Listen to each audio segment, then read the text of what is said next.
Okay, we're going to talk about pollination, and we just noticed that a hummingbird was flying over here and sticking his beak in these long tubes of this flower.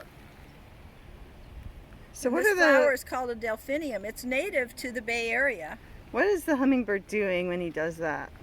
Well, he's looking for food. Uh-huh. There's nectar down in there, and there's a long tube, and he has to stick his beak in there because he evolved with this flower. They evolved on the planet together over millions of years ago. And so when the hummingbird sticks his beak down there to get the sweet nectar, he gets pollen all over his beak and his body, and then he flies away to the next flower and he disperses that pollen. So if we had a lot more of these flowers in this garden, he could be pollinating them all. And can you just imagine how much nature that little hummingbird would help disperse all over the region?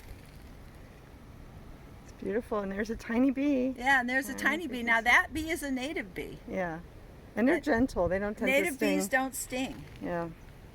But that's why we need to plant a lot of this delphinium. You know, we planted one, but if we can collect the seed, then we can help the hummingbird disperse. So how would we collect the seed from this guy, and when? Well, I'm not sure, but I think we're going to get it right here. We'd have to look that up, but you know, that's something that our interns can do this summer. When are the seed ripe for Delphinium nudicolum? And this particular flower grows up on Mount Diablo.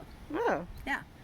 And if we don't collect it, it also might they might blow away and grow by themselves. And they might grow by themselves, because remember, nature doesn't need us.